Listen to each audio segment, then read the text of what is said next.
Donc 5 techniques pour gérer un doute, une pensée négative, une objection, enfin que moi j'utilise. Donc il y a le je ne sais pas que vous avez partagé, donc c'est-à-dire que je me rappelle au fait que je ne sais pas. Et c'est vrai dans toutes les situations, puisqu'en fait, comme j'avais partagé, moi je pense que l'impossible c'est une notion purement humaine en fait. On ne sait pas ce qui est possible ou pas. Du coup, en vérité, on est toujours en position de je ne sais pas. Et je pense que c'est pour ça que Socrate il disait la seule chose que je sais, c'est que je ne sais pas. Et en fait, se ramener à cette posture qu'on ne sait pas, c'est rendre à la vie toutes les possibilités. Parce que vu que je ne sais pas, j'arrête de figer les choses et la vie, elle peut du coup me surprendre, elle peut proposer tout ce qu'elle veut. Donc se rappeler ce qu'on ne sait pas, c'est une façon pour moi de passer au travers des doutes. Par exemple, pour l'exemple que je ne voulais pas citer, mais par rapport à quelque chose, on se disait que c'était... Voilà. Ou en gros, moi j'ai dit, mais ça c'est possible, on peut l'avoir. Et on m'a dit, c'est pas possible, l'argent, blablabla. Et moi j'ai dit, on ne sait pas. L'argent, on ne sait pas. Voilà. Parce qu'il y a 1000 façons dans la vie d'obtenir ce qu'on veut. Et des fois, ça peut ne rien coûter. Et donc voilà, moi j'ai toujours dit, je ne sais pas. Et là, cette semaine, il y a une opportunité qui s'est créée d'avoir quelque chose qui est censé coûter cher, de ne pas l'avoir, de pas le payer. Voilà. Et donc, du coup, c'est pour ça que... Et je pense que ça n'aurait pas été possible s'il n'y avait pas cette posture de je ne sais pas. Si je suis absolument sûr que ce n'est pas possible, ça le devient. Donc, juste dire je ne sais pas, c'est une façon un petit peu d'assouplir le mental qui a tendance à tout... Voilà. Donc je ne sais pas, c'est la première technique. La deuxième technique que moi j'utilise, c'est la respiration, évidemment. Bon, ça, vous êtes tous normalement plus que formés là-dessus, avec les pruniers et tout. Enfin, voilà, donc la respiration, c'est une technique très puissante aussi pour transformer, lâcher les doutes, les objections. Il y a l'investigation, qui est une troisième technique. Donc l'investigation, donc, c'est la psychanalyse, l'analyse, qu'est-ce que ça signifie, qu'est-ce qu'il y a derrière ça, blablabla. Donc je vois que j'ai un doute, je questionne mon doute, pourquoi je doute, je doute parce que papa me faisait douter, enfin, voilà. Et ça aussi, ça fait avancer aussi, donc c'est aussi une technique. La quatrième technique, c'est de modifier l'information, donc ça c'est la PNL, c'est la psychologie neurolinguistique. Donc par exemple, c'est ce qu'on parlait l'autre fois, donc par exemple vous avez une image de quelqu'un, vous êtes en conflit avec quelqu'un, vous avez une image de cette personne qui vous terrorise, vous modifiez l'image, vous modifiez l'éclairage, vous modifiez le son, vous jouez avec l'information. En fait, c'est toujours l'idée de se réapproprier le pouvoir sur une pensée qui est devenue indépendante et compulsive. Il y a une pensée qui est en vous, là, qui est fixée et qui revient tout le temps, qui vous envahit, et on reprend le pouvoir. Et en fait, c'est une forme de folie, hein, mais on est naturellement dans une forme de folie. Il faut imaginer un être humain qui aurait sa main, qui toute seule lui mettrait des claques. Vous voyez ? Eh bien, je pense qu'on n'aurait pas de mal à se dire que cette personne est un peu malade. Eh bien, en fait, nous, on est pareil avec nos pensées. C'est-à-dire que de façon régulière, nos pensées nous dévalorisent, nous dégradent, nous emmènent vers l'angoisse, mais de façon complètement automatique. Et donc, l'idée de modifier l'information, c'est quelque part, encore une fois, de rééduquer cette capacité à être le créateur de ses pensées, et non pas la victime de ses pensées.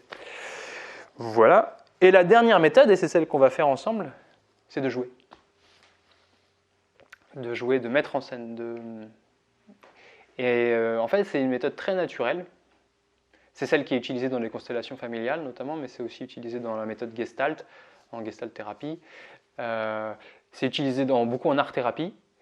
Et en fait, quand on observe, il y a un art qui est... Pour moi, le théâtre, le fait de jouer, c'est un art universel qui est un peu l'un des premiers arts que l'enfant développe, puisque de façon naturelle, en fait, l'enfant joue pour organiser son monde émotionnel et son monde intérieur. Et le jeu est un média qui parle au cerveau droit. Et qui parle, on pourrait dire que le jeu est un média aussi qui parle au corps émotionnel, qui peut rééquilibrer le corps émotionnel, parce que c'est son langage. Et en fait, c'est très puissant. Et souvent, on essaye de soigner le corps émotionnel avec la tête, donc avec l'intelligence rationnelle. Ça ne marche pas du tout. On ne peut pas soigner son âme avec sa tête, en fait. L'inverse est possible, par contre. Et le jeu, l'art, la prière, la respiration, en fait, les choses les plus simples et les plus basiques vont atteindre l'âme. Plus que... C'est pour ça qu'il faut réussir à se défaire un petit peu de cette idée d'une guérison par le contrôle mental. Enfin, pour moi, c'est pas possible. Et en fait, c'est l'inverse qui peut découler. C'est-à-dire que si on est guéri à l'intérieur, si c'est plus clair, de façon naturelle, le mental, il va refléter ça, mais dans l'autre sens, pour moi, ça ne marche pas. Donc voilà, donc jouer.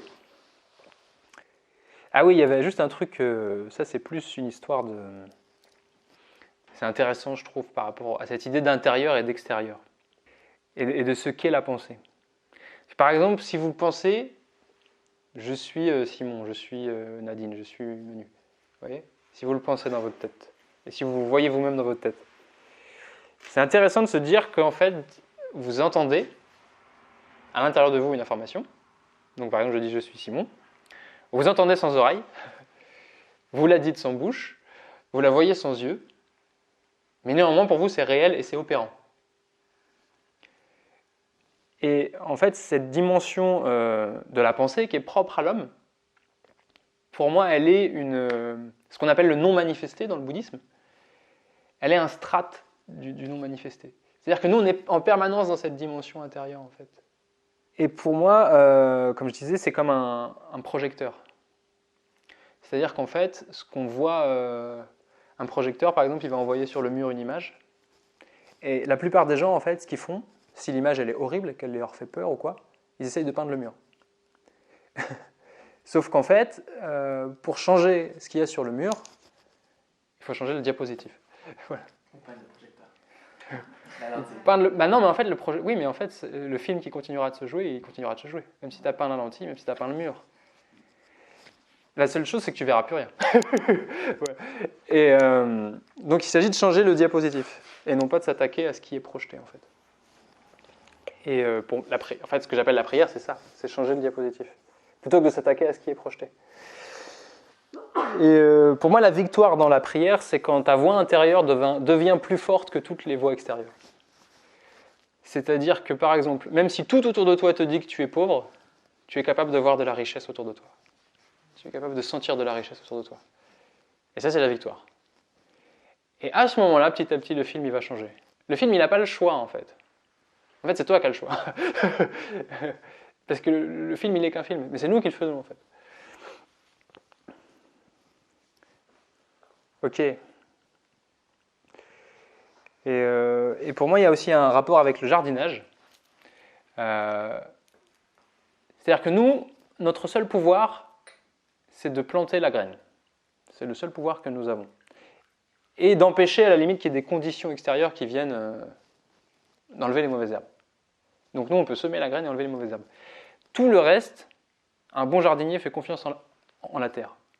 Ça veut dire que même si nous, on ne voit rien, si on est un bon jardinier, on sait qu'à partir du moment où on a planté la graine, donc on a semé une intention, à partir du moment où on a enlevé les mauvaises herbes, un bon jardinier fait confiance en la terre. La graine, elle pousse. Et même si nous, on ne voit rien, un bon jardinier, il sait que là, c'est bon. Même s'il ne voit rien. Il sait que sous terre, ça germe et c'est en train de devenir, en fait.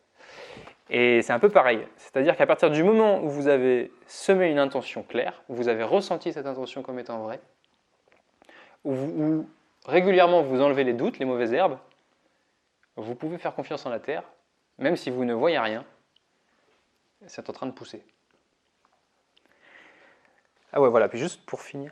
J'avais noté que pour moi, bon, ça va être un peu perché, mais pour moi, il y a 3 niveaux de conscience en termes de manifestation. On pourrait dire qu'il y a le niveau le plus matériel. Par exemple, imaginons que vous voulez une bouteille de vin. Donc le niveau le plus matériel, c'est... bon, il y a plusieurs possibilités, mais imaginons, donc, soit vous faites planter du raisin, voilà, donc vous attendez, ça prend un certain temps. Ensuite, vous travaillez ce raisin, vous le faites fermenter jusqu'à avoir du vin. Et donc vous avez une bouteille de vin. Donc vous avez réussi à créer une bouteille de vin.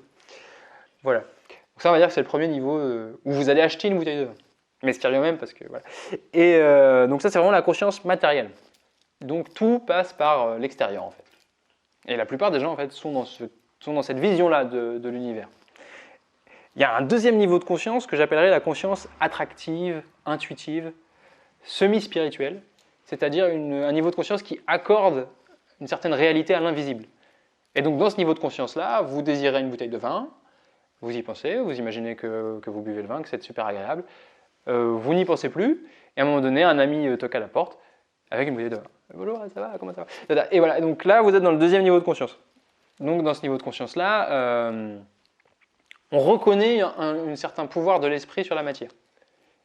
Et donc en général, donc voilà. Et le troisième niveau de conscience, c'est, alors là c'est un peu perché, mais moi je crois en ces choses-là, ce serait de pouvoir créer à partir de rien, ou à partir d'un élément le transmuter en un autre. Donc qui serait des miracles en fait. Et en fait ce qu'on voit, c'est qu'on passe d'un truc où tout est matériel à un niveau de conscience où tout est spirituel. Et pour moi, le chemin sur Terre, on est là pour spiritualiser la matière, c'est-à-dire pour rendre l'autorité à l'esprit. Parce qu'en vérité, selon moi, le monde est une création de la conscience. Et plus on se développe, plus on passe d'un monde entièrement matériel, où on est complètement confondu avec le film, en fait, il n'y a que le film. Plus on recule et on réalise qu'en fait, on peut choisir la diapo, donc on peut changer la diapo, et même que c'est même nous qui créons les diapos, et même que nous existons derrière ces diapos. Pour moi, le chemin de conscience, c'est d'aller dans une conscience de plus en plus causale, en fait. Voilà.